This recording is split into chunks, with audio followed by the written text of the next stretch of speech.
ఒకసారి చదవండి. మత్తయి సువార్త 27:46.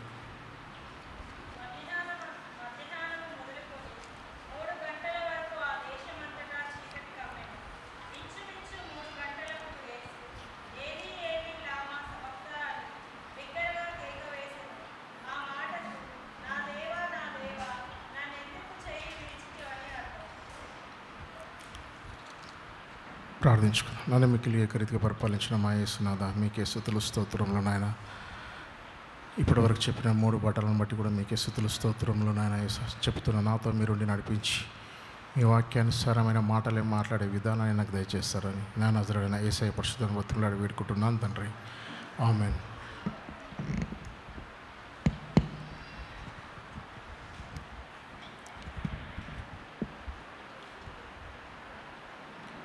ఇరవై 47:45 వచ్చిన ఒకసారి చదువుతారేమో.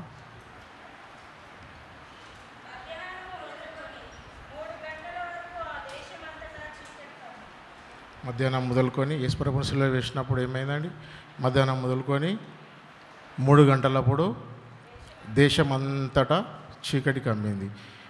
ఎక్కడ కానాపూర్లోనే కాదు, మొత్తం ప్రపంచ దేశమంతా చీకటి కమ్మింది. అయితే ఫస్ట్ ఆఫ్ ఆల్ టైం మాత్రం లేదు. ఒక 15 నిమిషాలు తీసుకుందాం. స్వీట్ అండ్ షార్ట్లా ఆ షార్ట్ దేవుడు ఉండేటట్టు చూసుకుందాం. అయితే మన సంఘం ఏర్పడ్డది 1991లో ఏర్పడ్డది. అంటే 33 ఇయర్స్ అవుతుంది ఇప్పటికి. 33 ఇయర్స్లో మనం మామూలుగా తిరిగింది, మనం చేసింది, మనం ఈ మాటలు చెప్పేది ఒక 4-5 ఇయర్స్ మనం చెప్పలే. 4-5 ఇయర్స్ చెప్పలే. అంత మనం కుదురుకున్నదంతా చేసుకోవడానికి టైం పట్టింది. కాబట్టి ఒక 25 ఇయర్స్ ఉంది మనం కంటిన్యూగా చెప్పుకుంటున్నాం. 25 ఇయర్స్ నుంచి కంటిన్యూగా చెప్పుకుంటున్నాం. అందులో 2 ఇయర్స్ కరోనాలోనే వెళ్ళిపోయింది. 23 ఇయర్స్ నుంచి. ఆ తర్వాత దేవసాయం వచ్చిన దాకా మనం తిరగలే ఊర్లో. ఆయన వచ్చిన తర్వాత తిరిగినాం. అంటే అదొక 20 ఇయర్స్ తిరిగినాం అంతే మనం. కాబట్టి మొన్న పరిస్థితులు బాగాలేకుండే. ఆ విధంగానే మనం అందరికీ తెలుసు ఎలక్షన్ కోడ్ ఉన్నది. దాని తర్వాత పోలీస్ వాళ్ళ దగ్గరికి వెళ్ళినప్పుడు వాళ్ళు కూడా పర్మిషన్ ఇవ్వలే. దాన్ని బట్టి కొన్ని ఆటంకాలు వచ్చినాయి. దాన్ని బట్టి కూడా మనం తిరగలేకపోయినాం. ఓకే, ఏదేమైనా కానీ దేవుడు మొత్తం 27:45లో 45-46 చూసుకున్నప్పుడు ఏమంటుండంటే, దేవుడు ఆ మధ్యాహ్న కాలంలో ఆయన సిలువ వేసినప్పుడు చీకటి అయిపోయింది. చీకటి అయింది. ఎందుకు అయిందండి చీకటి? ఆయన సిలువ వేసినందుకు చీకటి అయింది. దేని గురించి?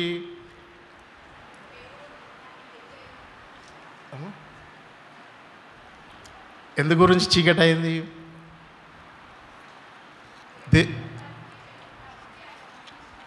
ఓకే, మన పాపాల నిమిత్తం ఆయన ఏం చేసిండు? మరణించిండు. ఏలి ఏలి లామా సబక్తా అని అన్నాడు. అంటే బిగ్గరగా కేక వేసిండు. అంటే దేని గురించి వేసిండు కేక? ఆయన ఆ కేక దేని గురించి వేసిండు? ఆయన బాధ తట్టుకోలేక వేసిండా? కాదు కదా.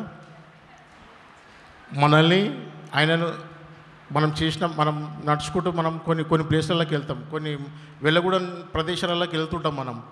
అట్లా ఆయనకు కాళ్ళకు మేకులు వేసారు. అప్పుడు బాధ ఒప్పుకోలేక అట్లా ఆయన కేక్ వేసాడా? కాదు. మన చేతులతో కొన్ని తప్పులు చేస్తాం. ఆ విధంగా ఆయనకు చేసినందుకే మన కేక్ వేసిండా? అట్లా కూడా కాదు. నెత్తికి ముళ్ళ కిరీటం పెట్టారు. ఆ విధంగా ఏమన్నా వేసినందుకు కేక్ ఆయన ఆ విధంగా ఏమన్నా చెప్పిండా అంటే అది కూడా కాదు. కాకపోతే మన నిమిత్తం మన పాపాల నిమిత్తం ఆయన శిలువపై మరణించిండు కాబట్టి ఆయన ఆ కేక ఏ విధంగా ఉందంటే, ఒకసారి చూసుకున్నట్టయితే మనము ఎక్కువ రెఫరెన్స్లు ఏం తీయమండి. ఆ కేకలో విశ్వాసం ఉందండి. ఆ కేకలో ఏముంది? విశ్వాసం ఉంది. ఆయన వెంట ఎవరు ఉండలేకపోయినాను తన తండ్రి తన వెంట ఉన్నాడని ఆయన యొక్క విశ్వాసం. గతంలో యేసు పలికిన మాటలు క్రీస్తుని వేడుకుంటున్నాడు.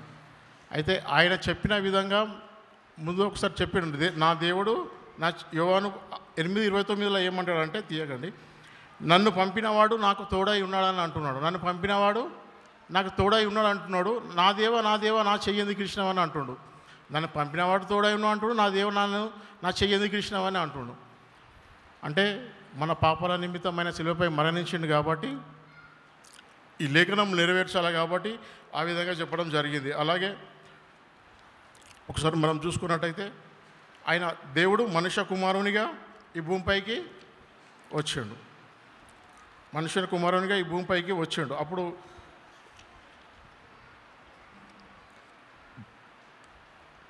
ఈ వేదనలు శిలువపై ఆయన 3 రకాల వేదనలు పడుతున్నప్పుడు ఆయన శరీర వేద, మనోవేదన, ఆత్మవేదన కలిగింది.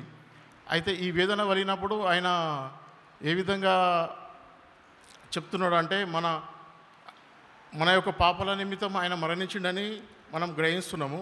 అయితే ఆ పాపాలు మనం ఏ విధంగా చేస్తున్నాం అనేది మనం ఒకసారి మనం చూసుకున్నట్టయితే దేవుడు మనిషి రూపంలో వచ్చినప్పుడు మనిషి రూపంలో దేవుడు మనం పాపాల ఫస్ట్ కీర్తన 22వ అధ్యాయంలో ఈయన శ్రమల గురించి మొత్తం వివరంగా ఉంటుంది. అయితే దావీదు మహారాజు ఈయన పుట్టుకకు ముందే రాసిండు. అయితే ఆ విధంగా మనుష్య కుమారునిగా ఆయన ఈ లోకానికి వచ్చినప్పుడు ఏ విధంగా అయితే మనుషునిగా వచ్చిండో అదేవిధంగా దేవుడు ఆయన ఎంత మనుషుడో అదేవిధంగా దేవుడు కూడా ఆయన యేసుక్రీస్తు 100% దేవుడు, అదే 100% మానవుడు కూడా. కాబట్టి ఆయన మానవునిగా దేవునిగా ఏ విధంగా ఉంటాడో మనం ఏ విధంగా అయితే ఉంటున్నామో ఇప్పుడు యాజ్ ఏ మానవునిగా ఆయన కోపపడటం తెలుస్తుంది, అలసట చెందడం తెలుస్తుంది, ఆకలి కొనుట తెలుస్తుంది, దుఃఖించుట తెలుస్తుంది, కన్నీరు కార్చుట తెలుస్తుంది, దప్పికొనుట తెలుస్తుంది, ఆనందించుట కూడా తెలుస్తుంది. కానీ మనం అనుభవించే ప్రతిదీ అనుభవిస్తున్నాడు, ప్రతిదీ చేస్తుండు. కాకపోతే ఒకటి ఆయన చేయలేడు. మన యాజ్ ఏ మానవునిగా ఏం చేయలేడు? పాపం ఒక్కటి చేయలేడు. మనం అన్నీ చేసుకుంటూ అన్నిట్లలో ఉంటున్నాం. దేవుడు మనిషినిగా వచ్చినప్పుడు మనిషికి పడ్డ ప్రతి బాధ ప్రతిదీ ఆయన కలిగింది. కానీ మనం చేసే పాపం మాత్రం ఆయన చేయలేడు. యాజ్ ఏ దేవునిగా ఆయన వచ్చిన దానికి కరెక్ట్గా నిర్వర్తించి ఆయన వెళ్ళినట్టు మనం చూస్తున్నాం. అయితే మన విశ్వాసం ఎట్లా ఉంటుంది అన్నది ఒకసారి మనం చూసుకోవాలి. మన విశ్వాసం ఎట్లుంటుందండి? మన విశ్వాసం మనకు ఎట్లుంటుంది? మనం ఏ విధంగా ఉంటున్నాం?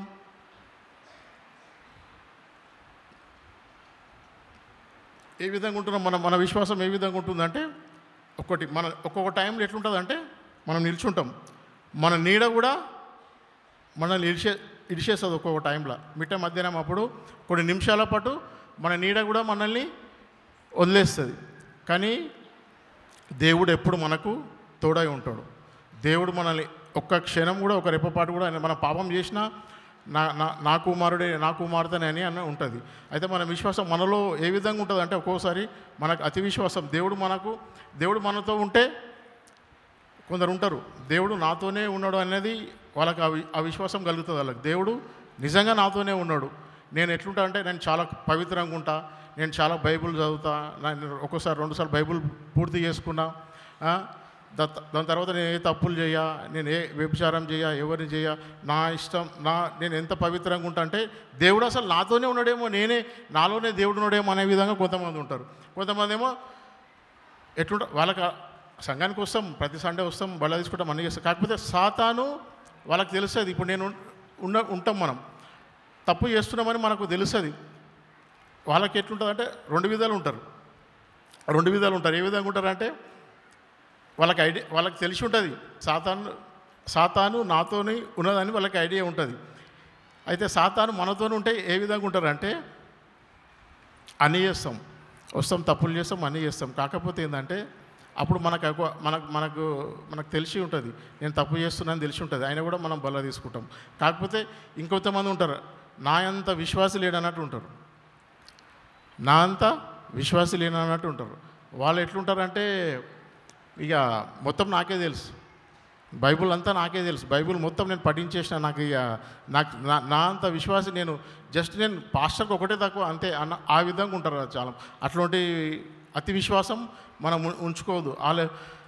మనం ఉండాల్సిన విశ్వాసం ఏ విధంగా ఉంటుందంటే ఇప్పుడు కొంతమంది అనుకుంటారు, నేను మన దాంట్లో మన సంఘం ఏ సంఘంలో అయినా సరే కానీ అలా విశ్వాసం ఏ విధంగా షద్రక్ మెషక్ అబేద్నెగోలతో ఓర్చుకుంటారు. వాళ్ళు ఇక మా అంత విశ్వాసాలు ఇవ్వలేరని ఓర్చుకుంటారు.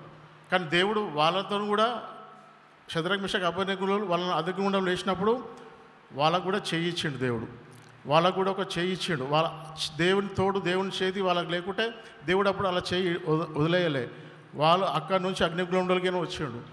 కాబట్టి మన విశ్వాసం మనది ఉండాలి. ఒకసారి చదువుదామా? 2 కొరింథీయులు 10వ అధ్యాయం 17, 18 ఒక్కసారి చూడండి.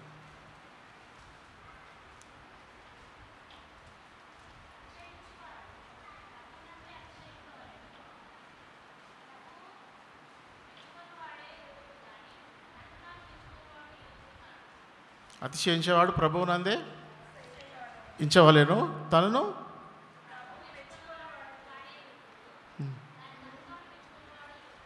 యోగుడు కాడు.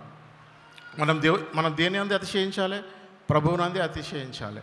కానీ ఈ లోకాను మనం ఎప్పుడే కానీ మనకు తెలిసిందాన్ని తెలిసినట్టు ఉండాలి. కానీ దాన్ని మనం క్రియ ద్వారా కూడా చూపించుకోవాలి. నా అంత విశ్వాసి లేనప్పుడు, నా అంత విశ్వాసి లేడు అని మనం అనుకున్నప్పుడు మన క్రియ సంఘంలో ఏ విధంగా ఉంది, క్రియ ద్వారా మనం ఏం చేస్తున్నాం అనేది కూడా, క్రియ కూడా ముఖ్యమే ఇక్కడ. అంటే విశ్వాసులు అందరికీ విశ్వాసం ఉంటుంది. ఎవరి విశ్వాసం వాళ్ళే గొప్ప. కాకపోతే ఏంటంటే ఇప్పుడు మనం ఎక్కువ అతిశయిస్తున్నప్పుడు దానికి, ఆ అతిశయానికి మన క్రియ ఏమున్నది? 2 కొరింథీ ఇంకో 13, 14, 15 3 వచనాలు చదవండి.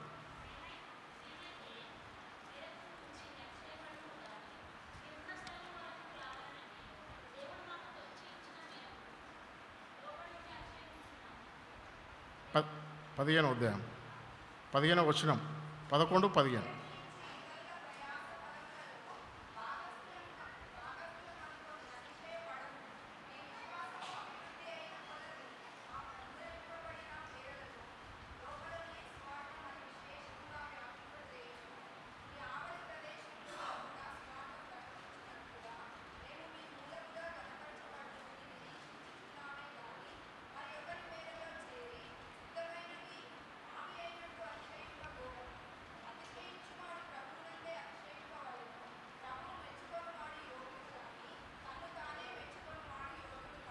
కాడు.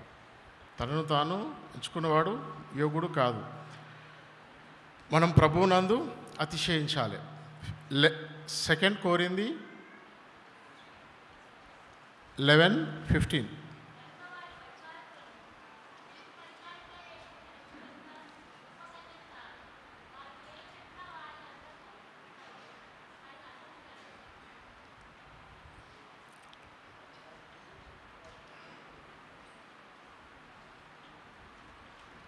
ఒకసారి చదవండి.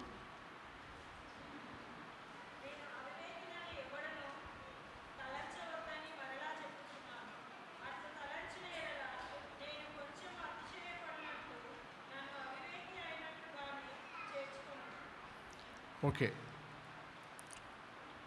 ఇప్పుడు మనకు శాంసన్ ఉంటాడు. శాంసను ఎట్లా ఉంటాడు అండి? చాలా బలవంతుడు. శాంసన్ ఎలాంటి వాడు? చాలా బలవంతుడు. అతన్ని ఒక ఉద్దేశంతో శాంసన్ను దేవుడు క్రియేట్ చేసాడు. కానీ ఒకానొక సమయంలో అతను ఏం చేసాడు? ఆయన దగ్గరకు వచ్చి శత్రువులు వస్తున్నారంటే అస్సలు భయపడేవాడే కాడు. కాలు ఇట్లా చేతులు మనం ఇట్లా జూలించుకుంటాం కదా, ఆ విధంగా చేస్తే కొన్ని 100 మంది, ఇక్కడ 100 మంది, ఇక్కడ 100, ఒకేసారి ఆయన 1000 మందిని చంపినోడు ఒకేసారి. అలాంటి వ్యక్తి ఒకానొక సమయాన్ని ఏం చేసాడు? దేవుడు ఆయన ఒక విధంగా రూపించుకున్నాడు. ఆయన దేవుని త్రోవ తప్పి ఒక స్త్రీ రూపంలో ఆయన వెళ్ళిపోయాడు అక్కడికి. దాని తర్వాత శాంసన్కు ఆ స్త్రీ రూపంలో ఆయన వెళ్ళిపోయిన తర్వాత ఆ స్త్రీ ఏ విధంగా ఇతని దగ్గర ఈ బలం ఏ విధంగా ఉందని చెప్పి అతని దగ్గర ఆయన తెలుసుకున్నాడు. ఆయన స్త్రీ మెల్లగా లాలించి ఏం చేసింది? ఆయన ఒక బలాన్ని తెలుసుకొని ఏం చేసింది? తర్వాత శత్రువులకు ఆ విషయాన్ని చెప్పిన తర్వాత వాళ్ళు ఈయన బలం ఈయన ఎంటికలలో ఉంది. ఆ ఎంటికలు ఏం చేసి కట్ చేసేసారు. అప్పుడు అతను ఒళ్ళో వండబెట్టుకొని ఏం చెప్తుందామే? సాంసోను నీ శత్రువులు వస్తుర్రు అని చెప్తుంది. సాంసోను నీ శత్రువులు వస్తుర్రు అని చెప్తుంది. అప్పుడు ఈయన వస్తే దానిదేమో నేను ఒకసారి ఇట్లా లేచిందంటే ఎంతమంది వచ్చినా చంపేస్తా. తర్వాత ఒకసారి ఈయన లేచినప్పుడు, తర్వాత లేచి చూసినప్పుడు ఏమైంది, ఈయనకు బలం లేదు. కానీ దేవుడు ఒకసారి ఆయనను రూపించినప్పుడు ఈ తప్పు చేయకుండా ఆయన ఉండుంటే ఆయన ద్వారా ఇంకెన్ని క్రియలు చేసేవాడు, ఆయన ద్వారా ఇంకే విధంగా కాలు కొంచెమే రాసి ఉంది ఆయన గురించి, ఇంకెంత బైబిల్లో ఆయన గురించి మనం తెలుసుకుంటుంటామో. అయితే ఆ తర్వాత ఏమైంది, ఆయన బలం అంతా వెళ్ళిపోయింది. ఆయన కళ్ళు గుడ్లు వీకేసారు. తర్వాత దేవుని చెయ్యి ఆయన వదిలేసిండు. అప్పుడు దేవుడు కూడా అతని చెయ్యి వదిలేసిండు. గానుగుండు దింపినట్టు దింపిరు ఆయనను. ఆయన నీడ దాకనికే కూడా భయపడేటోళ్ళు, ఆయన నీడ తాకితే శాంసన్ చూసి ఆయన నీడ దాకనికే భయపడేటోళ్ళు ఆయన కనుగుడ్లు వీకి ఒక గానుగుండు దింపినట్టు దింపిరు. ఆయన దింపి ఆ తర్వాత ఆయన బందీకానంలో వేసినప్పుడు, తర్వాత కొన్ని సంవత్సరాల తర్వాత మళ్ళీ ఆయన ప్రార్థన చేసినప్పుడు దేవుడు అతని చేయి పట్టుకున్నప్పుడు అప్పుడు ఏమైంది, అక్కడ ఉన్న 3000 మందిని ఆ మొత్తం పెద్ద దేవాలయాన్ని ఏం చేసిండు, మొత్తం తీసేసిండు, మొత్తం కూలగొట్టి చంపేసేసాడు. దేవుడు చేయి పట్టుకుంటే మనది ఏ విధంగా ఉంటుందంటే, మనం ఎలాంటి దేవుని చేయి మనం పట్టుకొని ఉన్నామంటే, మనం ఎలాంటి పరిస్థితుల్లో ఉన్నా దేవునిపై ఆధారపడితే దాన్ని మనం కరెక్ట్గా నిరూపించుకోగలుగుతాం. కానీ దేవుడు ఏముందిలే అని మన విశ్వాసం లేకుండా మనం ఉన్నామంటే అది మనకు కరెక్ట్గా ఉండలేం. అయితే ఈయన శాంసన్ ఎలాంటి వ్యక్తియో, ఈయన human with a she weakness అన్నట్టు అయిపోయాడు. ఆయన ఏమైపోయాడు, human with a she weakness ఇచ్చట. అయితే దేవుడు మన సహోదరులు అందరూ మనతో ఉండాలంటే మనం ఏం చేయాలంటే, కొందరు మన సహోదరులు మనతో ఉంటారు, ఏం చేస్తారు, ఒక అతను ఉన్నాడంట, ఒక అతను చేపలు అమ్ముతున్నానంట. అయితే ఇచ్చట తాజా చేపలు అమ్మబడును అని అన్నాడంట. అయితే అతను ఇంకో ఫ్రెండ్ వచ్చిండంట. ఒక ఫ్రెండ్ వచ్చి ఇచ్చట ఎందుకు రా, ఆల్రెడీ ఇక్కడనే అమ్ముతున్నావు కదా, ఇచ్చట అని ఎందుకు పెట్టినావంటే ఇచ్చట తీసేసిండంట. అంటే ఇంకో ఫ్రెండ్ వచ్చిండంట. ఇంకో ఫ్రెండ్ వచ్చి తాజా చేపలు అమ్మబడును అని ఎందుకు పెట్టినావురా బోర్డు, ఆల్రెడీ నువ్వు అమ్మేడితే తాజా చేపలు కదరా అని చెప్పిండట. ఆ తాజా కూడా తీసేసిండట. తర్వాత చేపలు అమ్మబడును అని పెట్టిండట. ఇంకో ఫ్రెండ్ వచ్చి చేపలు అమ్మబడును అని ఎందుకు పెట్టినావు, ఆల్రెడీ నువ్వు అమ్మేడే చేపలు కదరా అని చెప్పిండట. అవి కరెక్టే కదా, చేపలే అమ్ముతున్నా కదా అన్నాడంట. అని ఆ బోర్డు కూడా తీసేసిండట. ఏమైంది, ఎవడొస్తాడు బోర్డు లేకుంటే పెట్టుకొని కూర్చొని ఈగలు పట్టుకుంటూ కూర్చోవాలి. అటువంటి ఉంటారు. మన సహవాసం మనకు ఆ విధంగా ఉంటుంది. అలాంటి సహవాసాలు మనం లేకుండా మనం ఉండాల్సిన విధంగా మనం ఉంటే, దేవునిపై ఆధారపడి ఉంటే, దేవుని నమ్ముకొని దేవుని మీదనే దేవుని ప్రార్థన మనం చేసుకుంటూ దేవునిలోనే మనం ఉన్నట్టయితే దేవుడు మనల్ని ఇంకా ఆశీర్వదించి అభివృద్ధి చేస్తాడని నేను కోరుకుంటున్నాను. ఈ యొక్క 4వ మాట దేవుడు దీవించునుగాక.